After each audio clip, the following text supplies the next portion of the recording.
everyone. It is MG, and this is another edition of the Reimagine You Lab podcast. And you guys always know when you come into the lab, we are in here with somebody new, somebody bright, somebody brilliant that is coming to talk to us about change. And tonight is no different. And I am super excited to have Danesha Simmons in the room. Hello, Danesha. Hello, MJ. Thank you so much for having me. I truly appreciate it. Oh, girl, I am just thrilled that you were available and could be with me tonight. Now, before we jump into the show, a few housekeeping things for those who have joined us tonight. You guys don't forget to make sure that you hit the subscribe button that's right down below. We don't want you to miss an episode every Friday. There's always something new, somebody here that you just don't want to miss. So make sure that you do that. And then number two, if you hear something on this show, and y'all know that you will because you always telling me that you do, make sure that you share this with your friends. We want to make sure that everybody gets everything that they need to make change because change is possible. And remember that change is just a choice. So, all right. So we now that we've got that out of the way, you guys know how this goes. Every week we come in here. I'm thrilled to pieces to be talking to this beautiful young lady tonight. But one of the things y'all know how I do, it's not going to be your usual Michelle running down a list. No, no, no. Y'all know that we go beyond the bio. So, Miss Danesha, this is the time when I say, that you have the floor, my dear. Give them a little bit about you, what you do, where you're from, where you at, and all of that good stuff, just so that they know who we talking to tonight. Do you mind? Absolutely not. Thanks for giving me space. I'm just a little girl from Tennessee, Memphis, Tennessee, that one had no clue that I was going to be a therapist. Okay. I thought I was going to be a lawyer. I started off in my core classes and I said, this is not how I want to help people. Get me out of here. And so I went into psychology, fell in love with the brain, and it kind of just went from there, along with the fact that I was doing it for free, right? When God calls you to do something and being like the go-to friend or like the person in the family that you begin to see, okay, I have a gift in what I say. People gravitate towards me. And so I kind of just turned passion into purpose in becoming a licensed mental health counselor. And so I moved from Tennessee to Florida in 2019. I left corporate healthcare at the beginning of 2020, right before COVID. I built my private practice in 2020, and kind of the downfalls of COVID also happened in a magical way of giving us an opportunity to sit still and recognize that like our mental health is a priority, right? Yeah. And so because of that, and also racial injustices at the forefront of 2020, I was able to build my private practice from people that needed relatability, that looked like me, that wanted to see themselves in therapy. And so that's how that my practice came about. And here I am just operating in what God tell me to do. I just say yes, and we just rumble and roll with it. I love it. I love it. You know what? That's so important. You made a change and you did something different you wasn't expecting. And then here you are to come back and tell the story about it, right? You know, and you said something that you built a private practice in 2020.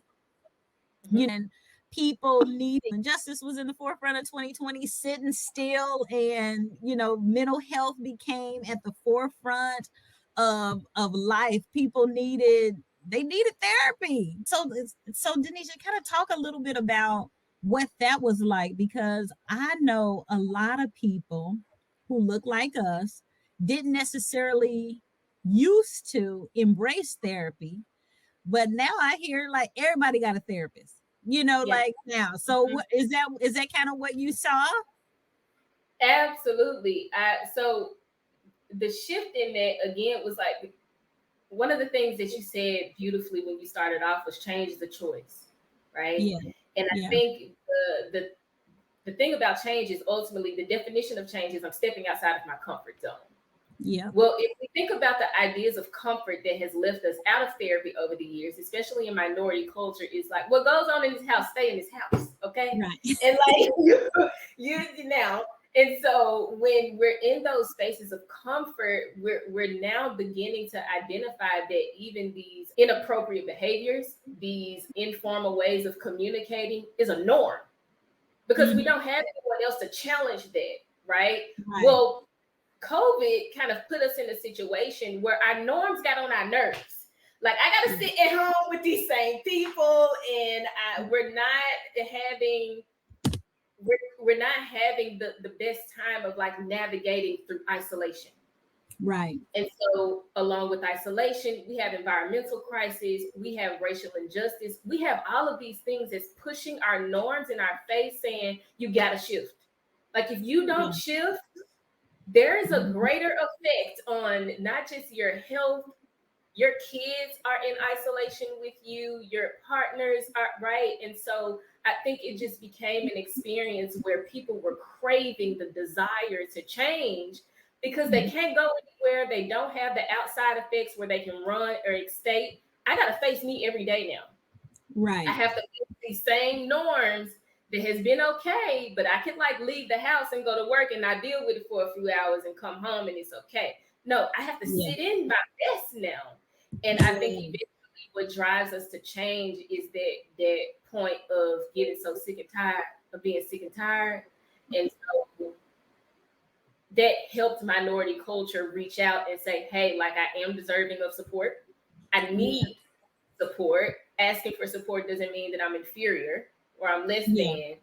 And so, baby, help me. And Right. so, this is where we are. Yeah.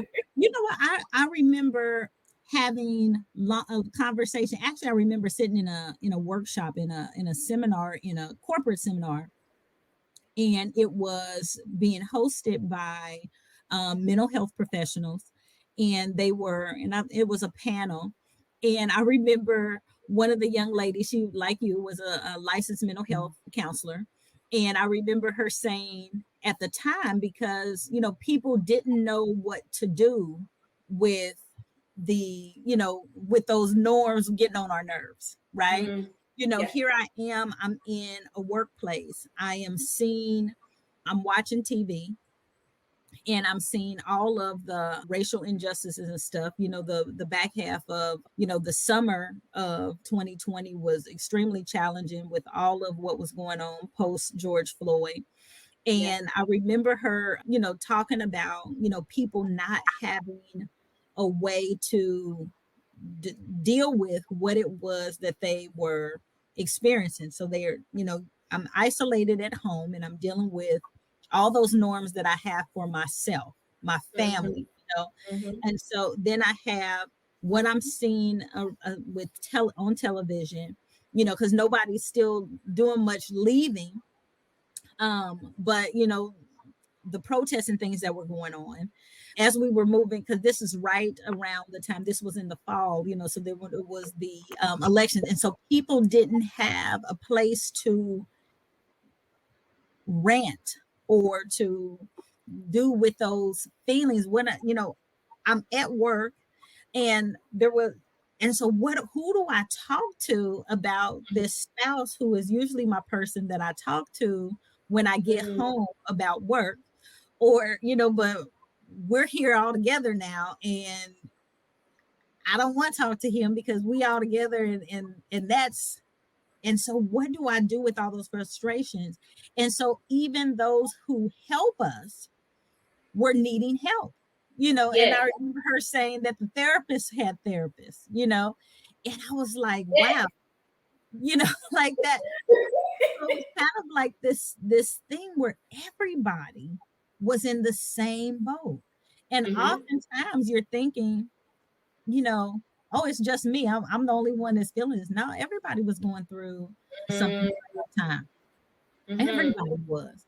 How do you, like with building this private practice, I love the fact that you guys did something different and really kind of honed what it was, took what you were doing. You said, hey, I was that person, that kind of took my passion, so to speak, and turned it into the purpose in which I live.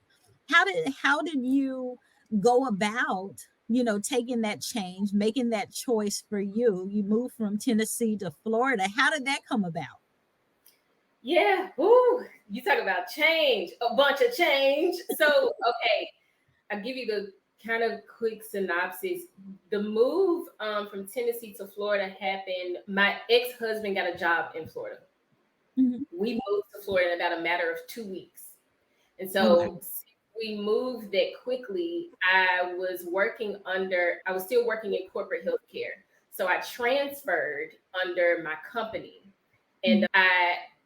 I just remember saying, like, God, in order to keep my passion in this field, we gotta move a little differently. Because being in corporate healthcare, you begin to see that, like, oh, healthcare is not all about helping people. Like, public policy is not so conducive to helping people at times, and like all of these different things, which was pulling at my passion of how I was able to adequately provide care. And Mhm. so at the end of 2019, leading into 2020, I went into private practice, but I joined a group agency. And the way that I was able to kind of maximize my own private practice within that group agency was I was the only Black woman within the agency. Okay. So the highlight was, here's a woman that looks like me within this space. How Mhm. can I support? Right? Yeah. At the end of 2020, I got pregnant. And the thing about that group agency was we never left the office in COVID. We were still in office. We allowed a safe space for people to come in, just because substance use is picking up, domestic violence is picking up, all of this stuff is picking up just because people are isolated in their homes. And the director wanted us to be the safe space where people can come out of their homes at least once a week to be in an Yeah. environment that is supportive. At the end of 2020, I got pregnant. And what happened is I ended up telling my clients that I wasn't able to come in because my first trimester, I was bedridden. And a lady ended up saying to me, she messaged me and she said, hey, I tested positive for COVID, so I won't be able to come in next week. Well, if I wouldn't have gotten sick and we didn't have our sessions that week, I would have met her that week, which Right. means I probably would have gotten sick and affected my child. That was the moment where it was like, oh, it's bigger than you now. Yeah. Like, we've been on the front line all Yeah. year. It's bigger than you. And so sitting on bed rest, there was one day I was so sick. I like crawled to the toilet one day because I was vomiting. I couldn't keep anything down. And my ex-husband had left to like try to get something to help. And I cried out and I said, God, I ain't giving you an ultimatum, but give me what I need to keep this kid. And my answer is yes. And when you tell God, Yeah. He'll give you an answer. he'll hit you real quick, right? And he started sitting in my spirit of like, go independent. And so the beginning of 2021 was time for me to renew my contract with this group agency. And I told them, I think it's time that I step away. I go into independent practice. And that wasn't an easy decision. Like, I'm pregnant. I like you saying just go fully on my own without this group support. Like that's a big move. But what I know is that there has been evidence in my life where you operate in obedience, it's gonna work itself out. And then since I had already told God my yes, he said, all right, now you in private practice. I got you set up here. Now we're about to divorce. I said, hold on, God, who you talk to? Because like you talk to the next door neighbor and I'm just overhearing you, like, what's going on? You know, what's going on? You're giving Yeah. me a lot. And so just it's the my willingness to say yes has led me into all of this. Like it's been some very Yeah. hurtful yeses because I've Yeah. had to say no on the opposite end of these yeses, right? Yeah. But Yeah. these changes, just like you said, have been choices to be obedient. And so that's how all of this happened. I've just been operating in how am I going to stay sane in this field? Yeah. And how am I going to do so in obedience? Yeah. No, that's, you know what, that's good. And it takes courage and confidence in God to be able to do that. Cast not away Absolutely. thy confidence, for it has great recompense of reward. You know, and Mm, I remember a young minister telling me years ago that God is the only person that can add by subtracting. You know, and so sometimes we don't know how he does that, but he's the only one who I know whose math can math in ways that we just can't explain. That's all I know. Like you said, you make a choice in obedience will lead mm, you to rivers of water that never dry up, mm-hmm. lead you to places that you wouldn't expect. But if he leads you there, where he gives you vision, he makes provision. Yeah. And that's what change is really all about. Like sometimes it's like you taking a first step. You take the step. I Mm-hmm. remember, yeah, you take a step, and sometimes there's not even a stair there. It's just you take a Mm-hmm. step, and the chair It's just you jumping off the materialized. cliff. Yeah, yeah, the step will materialize once you take the step. You just have to have the mind to take it. I Mm, love that. I love that. This is why I like talking about change, because sometimes somebody needs to hear that. Like they need to yeah. hear that it's possible. That it's Mm-hmm. possible. When I think about, and I told you we would get into, potential and possibilities, because I know that, being a counselor and helping people in their life, there's a part of our lives that we share with people. So talk to me about how use, not only your own story, but the stories of those that you work with, like how you help people, when they're getting through change of their own. Yeah. So I think the best response in that is it took me understanding that my suffering wasn't just for me. Mhm. When I began to see that some of the things that God took me through, I had to, like some of that stuff I was trying to get up out of there. I don't want to do this. Oh, yeah, no. But Yeah. I look back on it, some of those things he had to sit me in so that I can learn adequate tools to maneuver through and work through, because it Mhm. shows up in my clients' lives. Yeah. And some of this stuff you can't just come from the book. Like some of this you need a little wisdom to Yeah. back this psychoeducation up, okay? And That's so right. so I think it's been accepting that a part of my suffering is the purpose of teaching adequate care. And Yeah. so with that, one, when I do like these little messages on social media, I may like bring like a little snippet of transparency or something that a client is addressing, but not so much so just because of confidentiality, right? But I Absolutely. think what it has allowed me to do is, where it's appropriate, allow transparency to my clients and to the community that I serve, even like in public speaking, so that they understand that there's a person behind the role. And a Right. lot of times people don't really go into therapy because of the stigma of being like, well, being a therapist means that you're deemed perfect or that you don't have problems of your own. No, I got a therapist just like you. First of all, shout out to Dr. Mhm. Tiffany. But also, Yeah. it's just, how am I passing on these tools? Not putting myself in position of perfection. It's just I've acquired an expertise because I really walk what I talk. But it took a level of suffering in order for me to gain these tools.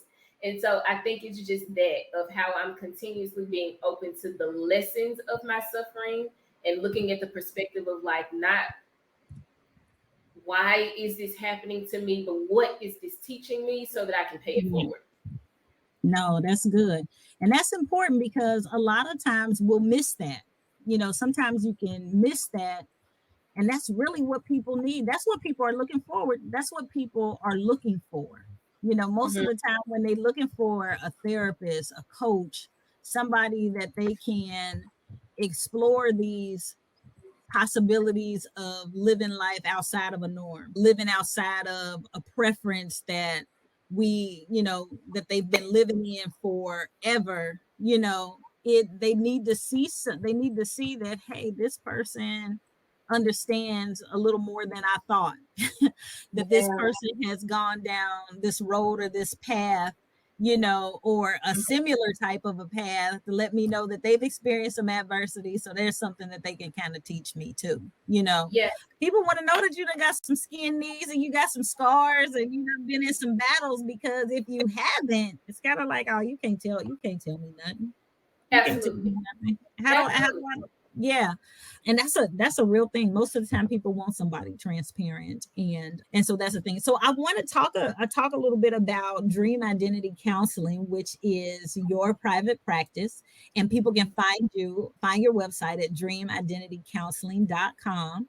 So talk to us a little bit about how you got into Dream Identity in the first place. Dream Identity. Well, how do we come up with that name? How do we come up with that concept? What is that all about?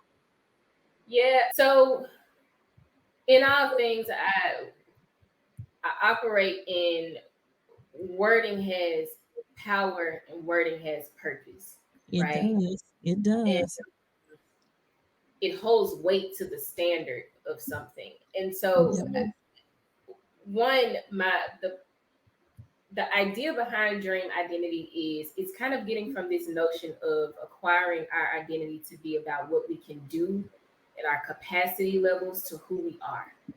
And Mhm. so operating in authenticity means that I may have to set aside some past cycles, some generational behaviors, some core beliefs that may not be so effective, so that I can operate in who I authentically am. And that means being open to seeing the possibility of change and shift. And I think a lot of times, especially in minority culture, when there has been a history of trauma, when there has been a history of poverty, when there has been a history of, just not seeing enough representation that has operated in what they deem as success or healthy or whatever that looks like, they begin to operate in what they know, and that's understandable. That's the essence of like being nurtured by your surroundings. But it's allowing people to see that there's a possibility that if we do pay some focus to our authentic selves, meaning getting to know who we are aside of the messages of the past, or getting to know who we want to become, there is Mhm. an opportunity with through resources, through change of mindset, through reaching out for support. How do we shift these dynamics to walk into our dream lives, our dream selves, our dream identity? Yeah. No, I love that. Listen, you talking to the reimagined strategist. I'm like, you can Yeah. reimagine who you want to be. Yeah. And it does take language. Absolutely. It does take language. There's a scripture that I like that it is. Listen, I gotta go to it real quick, and usually I don't even do this, but I think it's pertinent for this because it's important. It's Job 6:24, 6:25, but it says, how forcible are right words. Mm. Right words. And you need to have the right words that we use. We use words a lot every day. I say, they used to say sticks and stones can break my bones, but words will never hurt me. That's a lie. That's a lie. There's too many people that have Mhm. been hurt, broken, tore down, beat up with words. They may Mhm. have never had a hand laid on them, but words have been a destroyer in their lives, and sometimes at the Absolutely. hands of the very people that love them. And Absolutely. so it's so important that we affirm ourselves, we affirm others. I think it's important that we affirm our children. Those are things that words are important. And so, yeah, how forcible are right words. So I love the whole words. You have to create the language that is able to be effective, Mhm. affirming, Mhm. um, strengthening for you, and authenticating to who you are, and it's okay to want to be something different. It's okay for you to choose to be something different. Yeah, no, I love Absolutely. that. I love And that. thanks for sharing that scripture with me, because ultimately what you just said, it goes into the psychoeducation of self-talk. We hear Yes, it our is. self-talk more than we hear anybody else's talk. Yes. And we begin to form these beliefs based on our negative talk to ourselves. And just because we're not saying it out loud doesn't mean that we're not training our brain. Like, our brain is a muscle. Oh And yeah. so being trained every time we have a negative ruminating thought that's Mm-hmm. saying, oh, well, you can't do that. That's a stamp in the brain that says, all right, well, we're not even going to look that way. We're just going to Yeah. focus on, right. And so Yeah. I think people don't understand the impact of it. It's not just what comes out of your mouth. It is also what your brain is hearing first. You're training your brain to Yes. work for you. Yes. No, Yeah. I love it, girl. Look, and you speak my language so many ways, Danesha. I just love it because brain fuel is important. Yeah. There's a thing called neuroplasticity, and you can Yes. rewire your brain. You really can. You can teach your brain how to love you. You really can. Mm-hmm. It Yeah. takes a little work, but you can teach your brain how to love you. And if you do that and be intentional about it, it's amazing how what you become. As a matter of fact, I would love for you to share with this group. Tell us a little bit about some of the success stories of those who have come through dream identity counseling, that give us a before and after. We may not be able to see the before and after, but I know that we'll be able to formulate a visual based on what you tell us about someone you started working with and them before and after. Let's see. Yeah. Who do I choose? I know I didn't tell you I was gonna say, Denisha, give me a That's before okay. and after. I'm just, I've been really blessed to be in the space of some people that have done real work on themselves, and so I'm trying to like choose the one that I want to share. Okay, I'll go with.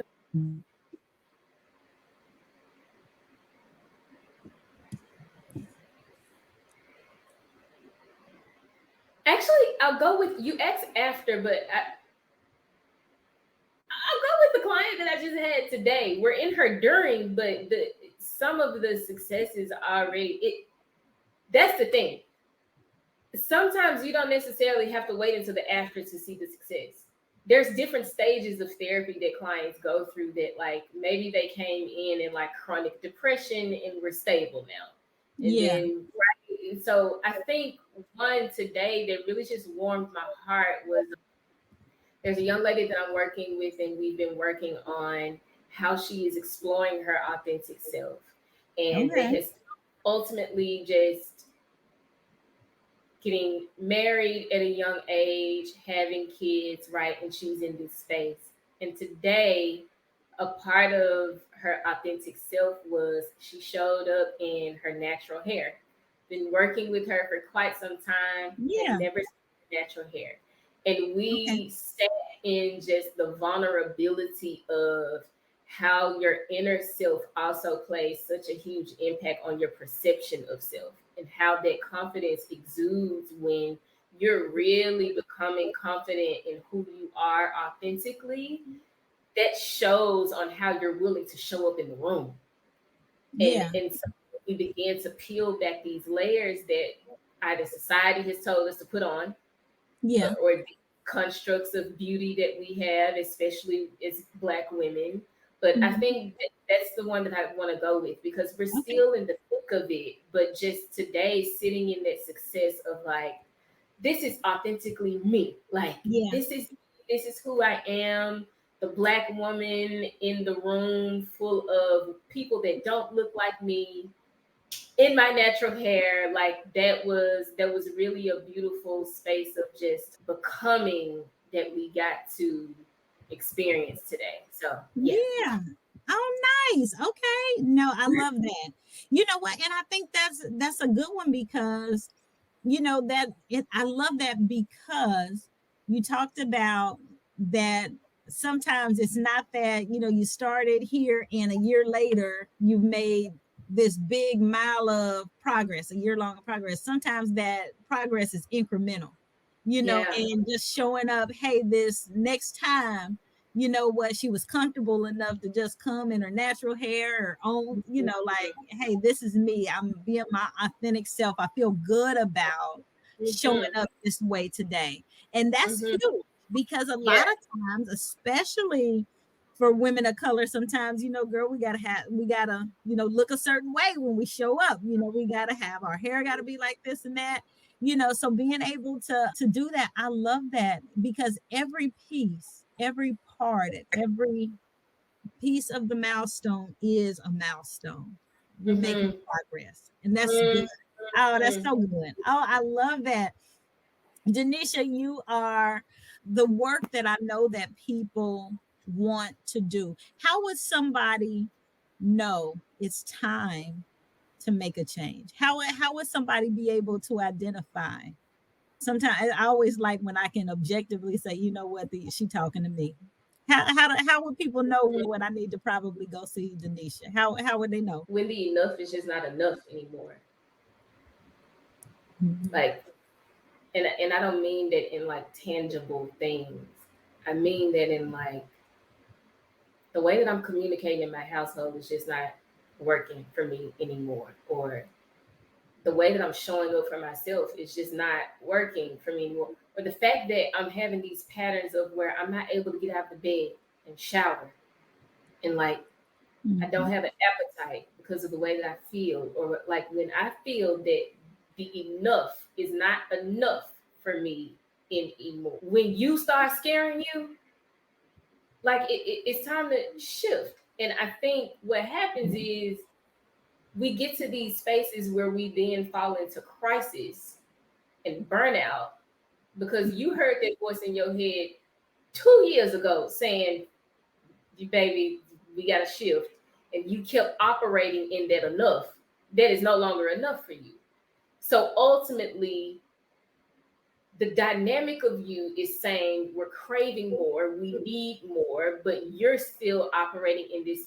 I think of it in the terms of like driving a stick shift, right? Mhm.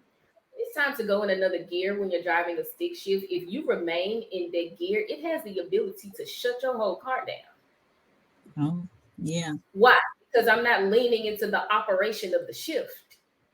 And Mhm. so when I don't lean into what's telling me that I need change, or I have the ability to burn myself out or ruin relationships or ruin opportunities, all because I'm not leaning into the very things that I need to operate differently in another Yeah. gear. Yeah. Oh, I like that. I like that analogy of being in that stick shift. And there does come a time, like you literally do, like you can hear it, you can feel it, that it's time to move into this next gear. Yeah, Otherwise, this car ain't gonna be operating no more. right. Okay. No, that's for real. That's a real thing. Oh, I love this. Denisha, this just it's running out on us. I just can't believe this. The conversation is getting way too good for us. So before we close out the show today, I want you to, what would you say is the biggest piece of advice that you give people, either before they get to that place where, that shift isn't made, or as we talking about just change period, potential and possibility? What's the biggest piece of advice you would leave with people tonight before we close up? I think my advice is to not take advice. Like what I mean by that is like some stuff you just know, you know that like there's time for change. We don't always need the advice from other people on what we need to do for ourselves. Mm, You tell first what you need. You are the very first person that knew what you needed today. Before somebody can ask you or give you any insight, you feel what you need. Now, do we need support in directing us to our needs? Yes, right? Like support is necessary. I'm not saying operate in a hyper independence mindset. What I am saying is yeah. lean into you. You give yourself the best advice. It's just you keep questioning yourself because of the fear of change. And so it's not that you don't know, it's just that change impacts resistance. And Yeah. so that questioning makes you lean out to seek advice, but you're only seeking advice to try to validate what you did not already told yourself. Just lean into what you're telling yourself. Yeah. That's good. That's good. That's good. Ah, I love it. Y'all heard it here. You heard it here first. Danesha Simmons, licensed mental health counselor, dreamidentitycounseling.com. You guys go check her out.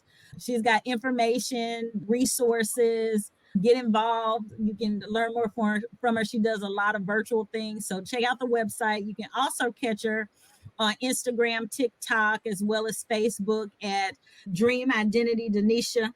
Check her out, guys. This is a young lady that is doing great things for people. So make Thank sure you guys go and check, get in touch with her. If you need her, get in touch with her. Danesha, it has been a pleasure, my dear. I thank you for taking the time out. I love it. All right. So, you guys, you know what we do.